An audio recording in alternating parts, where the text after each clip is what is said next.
संविधान संशोधन विधेयक का बात करें तो आपको हम 4 प्रकार का विधेयक बताए थे कि जहां तक पार्लियामेंट का सवाल रह गया, जहां तक संसद का सवाल रह गया, तो संसद में 4 प्रकार का विधेयक लाया जाता है।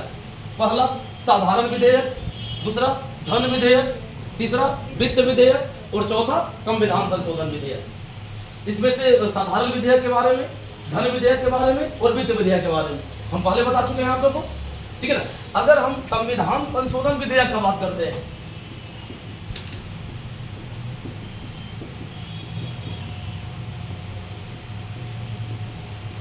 तो यहां पे आपको 2 चीज समझना है कि संविधान संशोधन विधेयक के लिए जो प्रक्रिया होता है ये प्रक्रिया किस प्रकार से है, ठीक है ना। और दूसरा चीज, जो संविधान में संशोधन होता है या संविधान में कुछ परिवर्तन होता है, ये परिवर्तन होता किस तरह से। तो संविधान में संशोधन करने का मतलब ये होता है कि संविधान में या तो कुछ जोड़ना है या फिर कुछ घटाना है।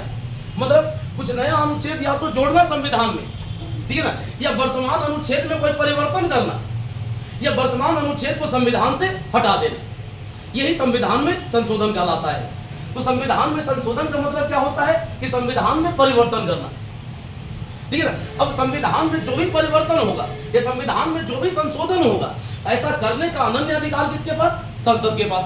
मतलब देखिए, अगर संविधान संशोधन का हम बात करें तो भारत में संविधान के संशोधन का जो अनन्य अधिकार दिया गया है, किसको दिया गया है, संसद को। मतलब संविधान में संशोधन करने का जो अथॉरिटी है, जो राइट है, ये किसके पास है, संसद के पास। अब अगर हम बात करें कि अगर संविधान में संशोधन करने का शक्ति अगर संसद को दिया गया है, ठीक है ना, तो ये प्रक्रिया क्या है, मतलब ये किस प्रकार से संविधान में संशोधन किया जा सकता है, ठीक है ना। तो आपके जहां तक संविधान के संशोधन का बात रह गया, तो संविधान में संशोधन मेनली 2 प्रकार से होता है। संविधान में जो संशोधन होता है ना, ये संशोधन 2 प्रकार से होता है। पहला एक दृश्य प्रक्रिया होती है, एक अदृश्य प्रक्रिया होता है, और दूसरा दृश्य प्रक्रिया होता है। अदृश्य प्रक्रिया, देखिए संविधान में संशोधन का जो अदृश्य प्रक्रिया है वो ऐसा प्रक्रिया है कि संविधान में संशोधन भी हो जाएगा, ठीक है ना, और तुरंत के तुरंत हमको दिखाई भी नहीं पड़ेगा कि संविधान में कोई संशोधन हुआ है, ठीक है ना। अब ये अदृश्य प्रक्रिया होता क्या है, तो अदृश्य प्रक्रिया कहने का मतलब ये होता है, जैसे हम पहले भी बताए हैं कि संविधान का जो व्याख्या करने का अधिकार है, ये अधिकार किसके पास है, उच्चतम न्यायालय के पास। मतलब जो भारत का संविधान है, उस संविधान का अंतिम व्याख्याकर्ता कौन है, तो भारत का सर्वोच्च न्यायालय। अगर सर्वोच्च न्यायालय किसी अनुच्छेद का व्याख्या करता है और इस व्याख्या के क्रम में, ठीक है ना, उस अनुच्छेद का जो अर्थ, उस अनुच्छेद को जो नया अर्थ प्रदान करता है, ये भी कहीं ना कहीं संविधान में संशोधन माना जाता है। जैसे हम एक उदाहरण देते हैं आपको, ठीक है ना, कि जैसे आप संविधान के अनुच्छेद 21 को पढ़िएगा, ठीक है ना, तो संविधान के अनुच्छेद 21 में क्या लिखा हुआ है कि राज्य किसी भी व्यक्ति को उसके प्राण और दैहिक स्वतंत्रता से विधि की स्थापित प्रक्रिया के अनुसार ही वंचित करेगा, अन्यथा नहीं, ठीक है ना। मतलब किसी भी व्यक्ति को प्राण और दैहिक स्वतंत्रता से किस प्रकार से वंचित किया जा सकता है, तो विधि की स्थापित प्रक्रिया के अनुसार, ठीक है ना। आज भी आपके संविधान में जो लिखा हुआ शब्द है वो जस का तस है, मतलब इसमें कोई परिवर्तन नहीं हुआ है। लेकिन इस विधि की स्थापित प्रक्रिया के स्थान पर जो हमारे यहाँ शब्द का प्रयोग हो रहा है, ये शब्द क्या है, विधि की सम्यक प्रक्रिया, ठीक है ना। अब अगर हम यहाँ पे बात करें, जैसे आपके संविधान में क्या लिखा हुआ है कि किसी भी व्यक्ति को उसके प्राण और दैहिक स्वतंत्रता से विधि की स्थापित प्रक्रिया के अनुसार ही वंचित किया जाएगा, अन्यथा नहीं।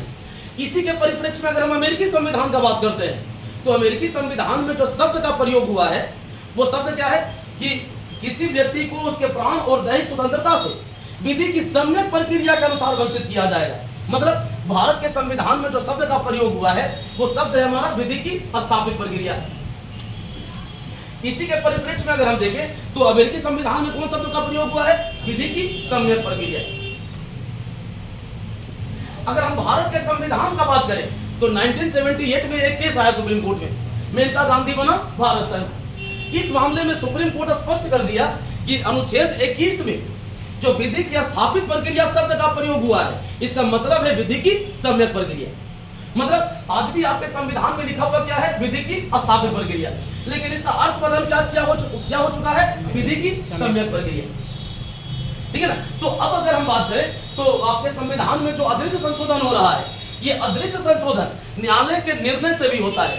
न्यायालय जो निर्णय देता है और उस निर्णय से संविधान के किसी अनुच्छेद के अर्थ में जो परिवर्तन होता है, यह परिवर्तन भी एक प्रकार का संविधान का संशोधन है। ठीक है ना। अब न्यायालय के निर्णय से संविधान का पाठ नहीं बदलता है, मतलब संविधान का पाठ वही रहेगा जो पहले से लिखा हुआ था। मतलब संविधान में जो लिखा हुआ है ना, उस लिखे हुए चीज में कोई परिवर्तन नहीं होना है। परिवर्तन होना किस रूप में है, तो उसका अर्थ बदल जाना है। मतलब परिवर्तन होना कहां पे है, तो उस अनुच्छेद के अर्थ में होना है। ठीक है ना। तो ये जो प्रक्रिया है हमारा अदृश्य प्रक्रिया है, मतलब एक ऐसा प्रक्रिया जिसे संविधान का संशोधन भी हो रहा है और तुरंत के तुरंत हमको ये दिखाई भी नहीं दे रहा है। मतलब इसको दिखाई देने में एक लंबा समय लग रहा है।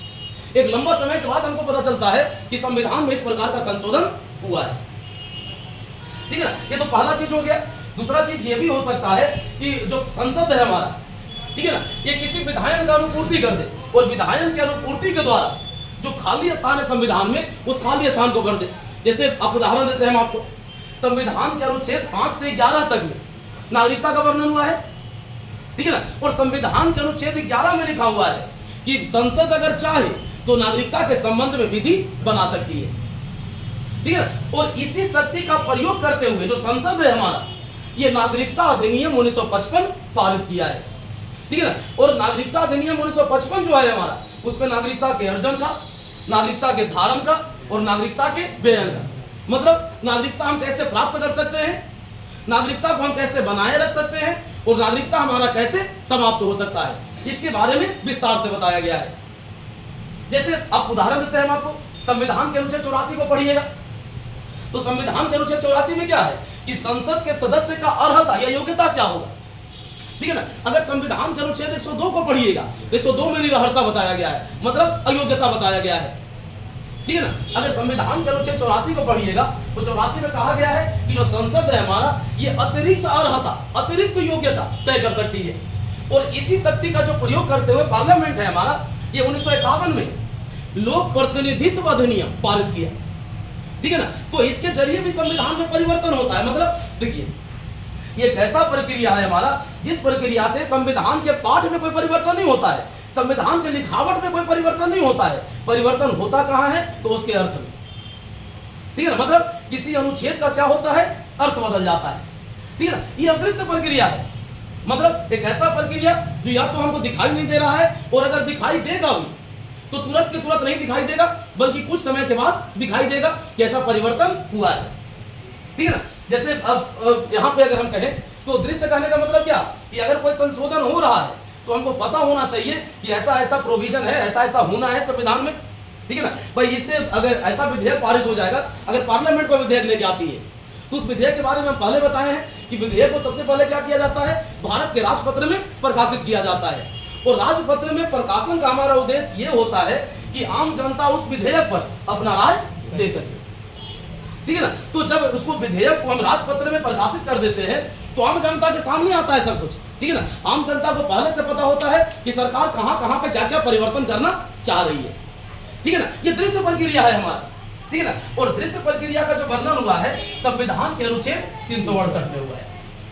मतलब देखिए, संविधान के संशोधन का जो दृश्य प्रक्रिया है, ठीक है ना, इसी प्रक्रिया का वर्णन कहां हुआ है, तो संविधान के अनुच्छेद 368 में हुआ है। ठीक है ना। और ये जो प्रक्रिया है हमारा, इस प्रक्रिया के संबंध में शक्ति किसके पास है, तो संसद के पास। मतलब संविधान के अनुच्छेद 368 के तहत संविधान का संशोधन कर कौन सकती है, तो संसद कर सकती है। मतलब किसी राज्य विधानमंडल का अगर हम बात करें तो राज्य विधानमंडल के पास ये अधिकार नहीं है कि वो संविधान में संशोधन कर सकती है। संविधान में अगर कोई भी संशोधन करना है, संविधान में अगर कोई भी परिवर्तन करना है, तो संविधान के अनुच्छेद 368 के तहत ऐसा कौन कर सकता है, संघ का विधानमंडल, मतलब हमारी संसद। ठीक है ना। अब सबसे बड़ा चीज तो ये कि अगर हम संविधान में संशोधन का बात करें तो संविधान में संशोधन होता कितने प्रकार से है। मतलब अगर संविधान के अनुच्छेद 368 का हम बात करें, ठीक है ना, तो संविधान में संशोधन का प्रक्रिया क्या क्या हो सकता है, मतलब आपके संविधान में संशोधन कितने प्रकार से हो सकता है। तो अगर हम भारत के संविधान का बात करें तो भारत के संविधान में जो संशोधन होता है, संशोधन का 3 प्रक्रिया बताया गया है। सबसे पहला साधारण बहुमत से, दूसरा विशेष बहुमत से,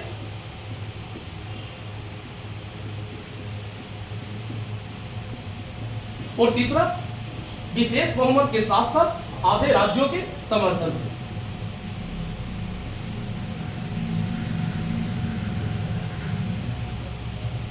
कम से कम आधे राज्यों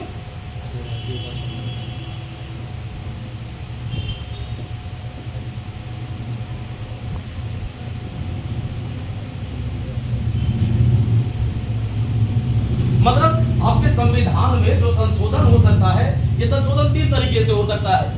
पहला, संसद में साधारण बहुमत से, दूसरा संसद में विशेष बहुमत से, और तीसरा संसद में विशेष बहुमत के साथ साथ कम से कम आधे राज्यों के समर्थन से।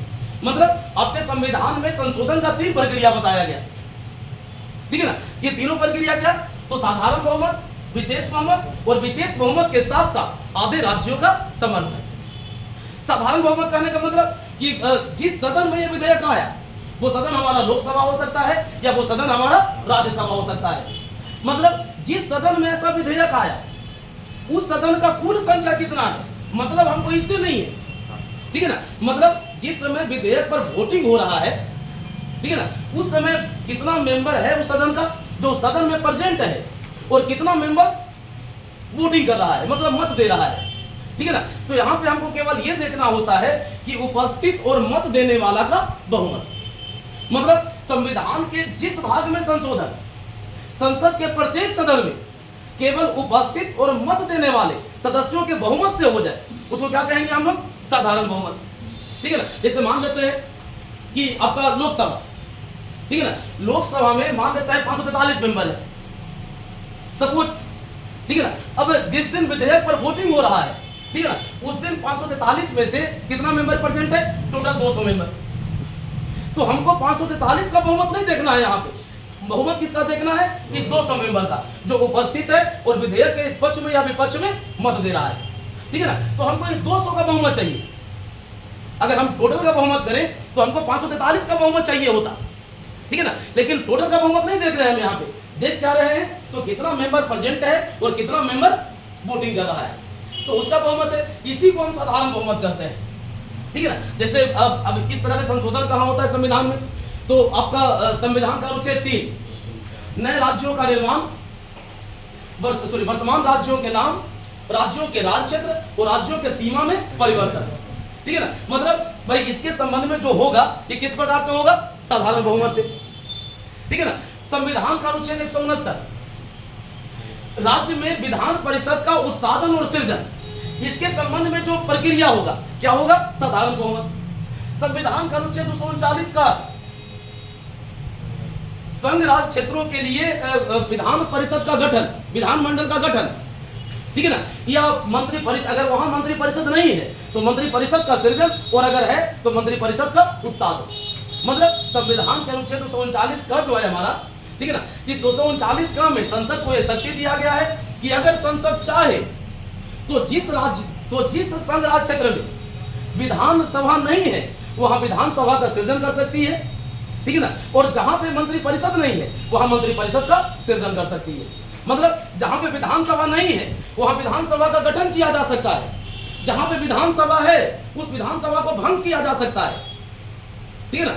जिस संघ राज्य क्षेत्र में मंत्री परिषद नहीं है वहां मंत्री परिषद का सृजन किया जा सकता है, और जहां मंत्री परिषद है वहां मंत्री परिषद को समाप्त किया जा सकता है। ऐसा करने का जो शक्ति दिया गया है, कहां दिया गया है? अनुच्छेद 239 का, ठीक है ना। और अगर हम इस अनुच्छेद का बात करें तो इसको संविधान के 14वें संशोधन के द्वारा जोड़ा गया है।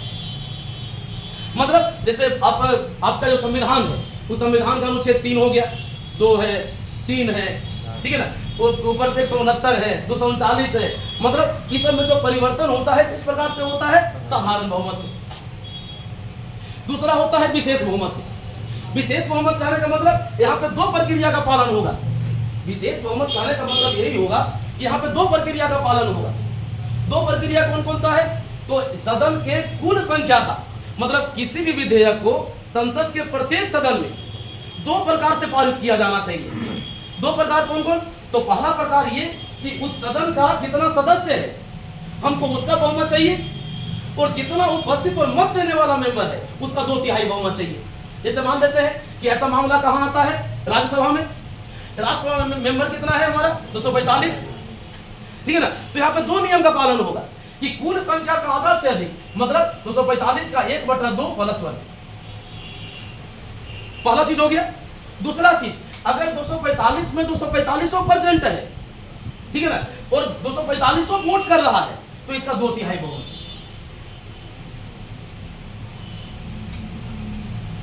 ठीक है ना, मतलब अगर 2/3 वाला बहुमत वाला नियम अगर पारित हो गया, मतलब अगर टोटल मेंबर प्रेजेंट है और अगर ये विधेयक 2/3 में बहुमत से पारित हो गया, तो 1/2 + 1 वाला जो नियम है हमारा ना, ये अपने आप पूरा हो जाएगा। ठीक है ना। या एक कंडीशन ऐसा हो सकता है कि मामला कहां, विधेयक कहां आया, राज्यसभा में, ठीक है ना, और टोटल संख्या कितना है राज्यसभा का, 245। जिस दिन वोटिंग हो रहा है उस दिन कितना परसेंट है, 190।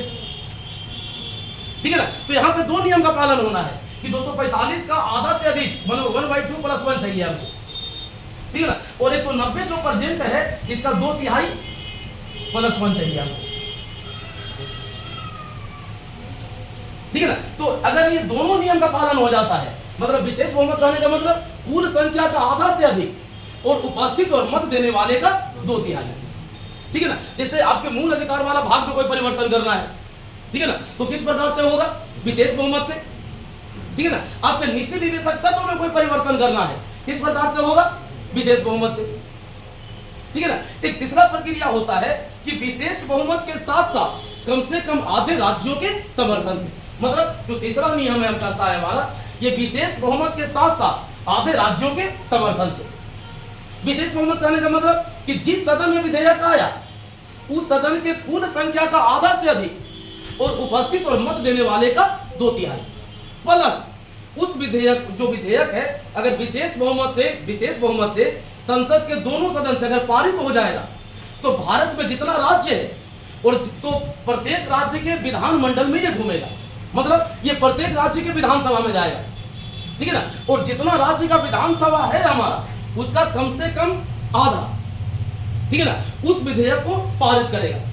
मतलब देखिए, अगर कह रहे हैं यहाँ पे कि यहाँ पे दो चीज का पालन होना है कि संसद में विशेष बहुमत चाहिए, और विशेष बहुमत से जब संसद में पारित हो जाएगा तो कहां जाएगा, राज्य के विधानसभा में, और कम से कम आधे राज्य का विधानसभा उस विधेयक को पारित करेगा। ठीक है ना। ऐसा नियम वहां पे लागू होता है जो हमारे परिसंघ से जुड़ा हुआ मुद्दा है। जैसे आपका जीएसटी बिल है, ठीक है ना, जीएसटी बिल जो आपका पारित हुआ था ये इसी प्रकार से हुआ था, मतलब परिसंघ से जुड़े हुए किसी भी मुद्दे में या परिसंघ से जुड़े हुए किसी भी अनुच्छेद में अगर कोई संशोधन करना है, ठीक है ना, तो इस संशोधन के लिए यही नियम का पालन होगा।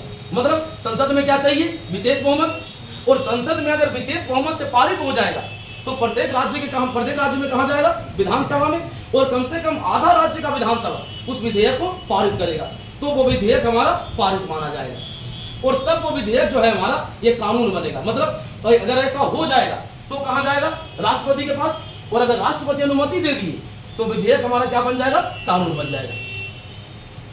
ठीक है ना। तो हमारे संविधान में जो संशोधन होता है उस संशोधन के लिए 3 प्रक्रिया बताया गया, साधारण बहुमत से, विशेष बहुमत से, और विशेष बहुमत के साथ साथ आधे राज्यों के समर्थन से। ठीक है ना। अगर मान लेते हैं कि इस प्रकार से अगर कोई विधेयक पारित हो जाता है तो पारित होने के बाद क्या हो जाएगा, राष्ट्रपति का अनुमति प्राप्त करेगा, और राष्ट्रपति की अनुमति मिलने के बाद जो विधेयक है हमारा क्या बन जाएगा, विधि बन जाएगा, कानून बन जाएगा। तो आपके संविधान का जो अलग अलग अनुच्छेद है, ठीक है ना, अलग अलग अनुच्छेद में संशोधन का जो प्रक्रिया है ये अलग अलग बताया गया है। ठीक है ना। सबसे पहले आपको यह समझना है कि संविधान में संशोधन का 2 प्रक्रिया, एक दृश्य प्रक्रिया और दूसरा अदृश्य प्रक्रिया। दृश्य मतलब जो दिखाई दे रहा है, अदृश्य मतलब जो दिखाई नहीं दे रहा है। ठीक है ना। अदृश्य प्रक्रिया कहने का मतलब ये जो न्यायालय है हमारा, ये न्यायालय के डिसीजन से हो सकता है। ठीक है ना। अगर मान लेते हैं कि संविधान अगर यह अपेक्षा करता है कि संसद किसी संबंध में कोई कानून बनाए, और अगर उस संसद उस कानून को बना देती है तो उससे भी संशोधन माना जाता है। ठीक है ना।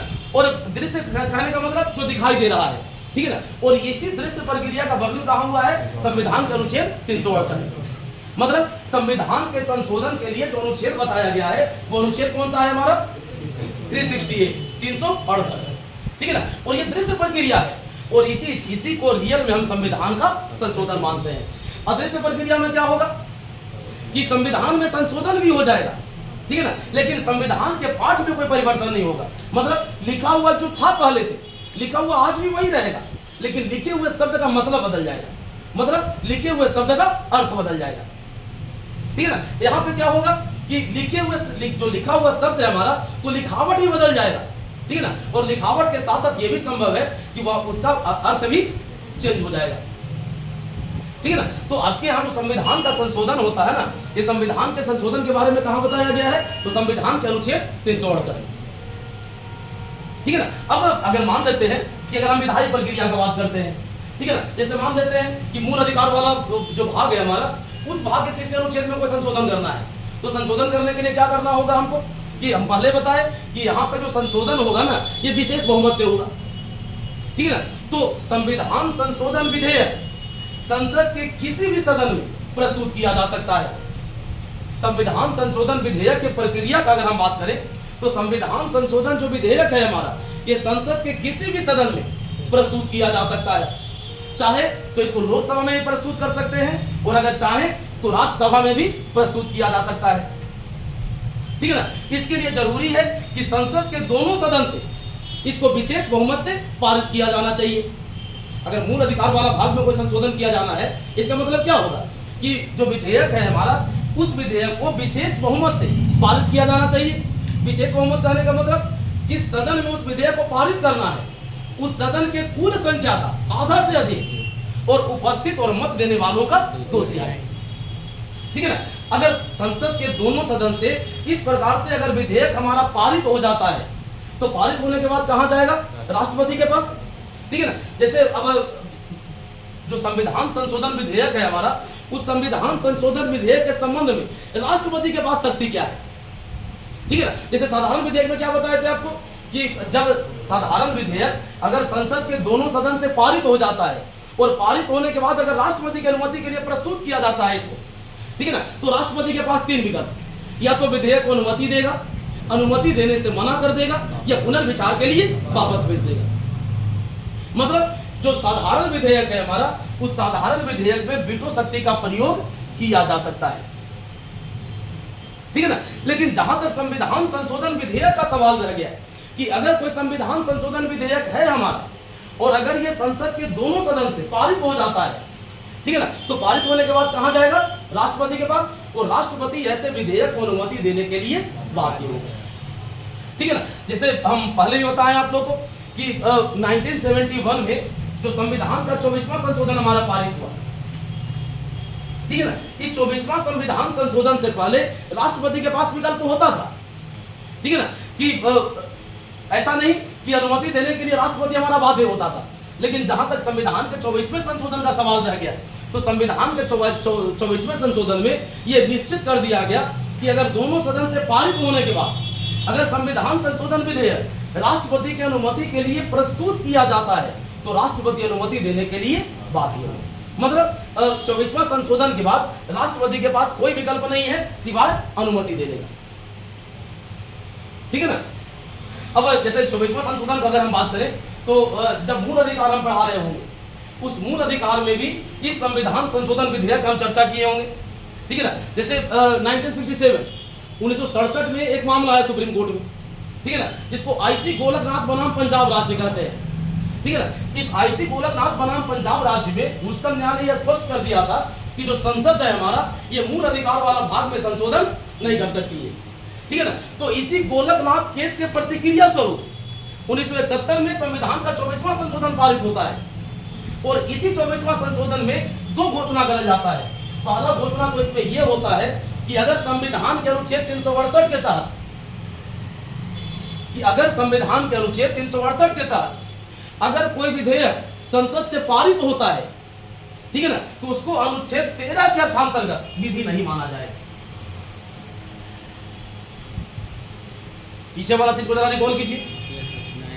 1967 में एक मामला बताए होंगे हम, मूल अधिकार वाला भाग में संशोधन, एक टॉपिक दिए होंगे, ठीक है ना, और उस टॉपिक में हम 24वां संविधान संशोधन का जिक्र किए होंगे, ठीक है ना। उसमें हम ये बताए होंगे कि आईसी गोलकनाथ बनाम पंजाब राज्य, इस मामले में उच्चतम न्यायालय यह स्पष्ट कर दिया था कि संसद जो है हमारा ये मूल अधिकार वाला भाग में संशोधन नहीं कर सकती है, ठीक है ना। तो उच्चतम न्यायालय का जो डिसीजन आया गोलकनाथ मामला में, उसी डिसीजन को पलटने के लिए या उस डिसीजन को समाप्त करने के लिए जो संसद है हमारा 1971 में संविधान का 24वां संशोधन अधिनियम पारित किया, ठीक है ना। और इस संशोधन अधिनियम में, ठीक है ना, पहला चीज तो यह कहा गया कि अगर संविधान के अनुच्छेद 368 के तहत अगर कोई संविधान संशोधन विधेयक पारित होता है, ठीक है ना, तो उसको अनुच्छेद 13 के अर्थांतर्गत विधि नहीं माना जाएगा, ठीक है ना। और दूसरा चीज यहाँ पे यह कह दिया गया कि अगर संविधान संशोधन विधेयक संसद के दोनों सदन से पारित होने के पश्चात अगर राष्ट्रपति को प्रस्तुत किया जाता है तो राष्ट्रपति अनुमति देने के लिए बाध्य होगा, ठीक है ना। तो राष्ट्रपति के लिए जो बाध्यता तय किया गया, ये बाध्यता तय कहां किया गया? 24वां संशोधन में। और 24वां संशोधन जो है हमारा ये उच्चतम न्यायालय के किस निर्णय के विरोध में आया? तो गोलकनाथ मामला के विरोध में। पूरा केस क्या है? आईसी गोलकनाथ बनाम पंजाब राज्य, AIR 1967, ठीक है ना। इस मामले का हम पहले भी जिक्र किए होंगे, ठीक है ना। और इसी मामले में इस प्रकार का प्रोविजन हमारा तय किया गया था, ठीक है ना। तो जहां तक संविधान के संशोधन का सवाल रह गया, अब देखिए कि अगर हम बात करते हैं नॉर्मली, हम तो यहाँ पे आपको बता दिए कि संविधान में संशोधन 3 प्रकार से होता है ना। एक साधारण बहुमत से, दूसरा विशेष बहुमत से और तीसरा विशेष बहुमत के साथ साथ आधे राज्यों के समर्थन से, ठीक है ना। अब यहाँ पे ये भी बता रहे हैं आपको कि संविधान के अनुच्छेद 3 के अंतर्गत जो संविधान का संशोधन होता है, ठीक है ना, ये किस प्रकार से होता है? साधारण बहुमत से। लेकिन संविधान के अनुच्छेद अगर आप 4 को ही पढ़िएगा ना, तो संविधान के अनुच्छेद 4 में यह भी लिखा हुआ है कि अगर संसद अनुच्छेद 2 और 3 को क्रियान्वित करने के लिए अगर कोई विधि बनाती है तो संविधान के अनुच्छेद 368 के प्रायोजनों के लिए इसको संविधान का संशोधन नहीं माना जाएगा, ठीक है ना। तो कहने के लिए तो हम लोग ये कहते हैं कि संविधान का संशोधन साधारण बहुमत से भी हो सकता है, लेकिन साधारण बहुमत भरा जो चीज है ये रियल में संविधान का संशोधन होता ही नहीं है, और ऐसा हमारा संविधान भी इसको निषिद्ध करता है, ठीक है ना। लेकिन जहां तक सवाल रह गया कि अनुसूची वगैरह में अगर किसी चीज को हमको जोड़ना है या वहां से अगर कोई चीज को घटाना है, ठीक है ना, तो इस प्रकार का विधेयक पारित होना चाहिए। और अगर जब तक पारित नहीं होता है तब तक हम वहां पे न तो कुछ जोड़ सकते हैं और न कुछ घटा सकते हैं, ठीक है ना। तो इसके लिए इस प्रकार का विधेयक पारित होना भी जरूरी है, ठीक है ना। तो इसीलिए मोटा मोटी अगर हम कहें तो यही मानना चाहिए कि संविधान में जो संशोधन होता है ना, ये 3 प्रकार से होता है, साधारण बहुमत से, विशेष बहुमत से और विशेष बहुमत के साथ साथ आधे राज्यों के समर्थन से, ठीक है। उस दिन भी बताए होंगे हम सब कुछ।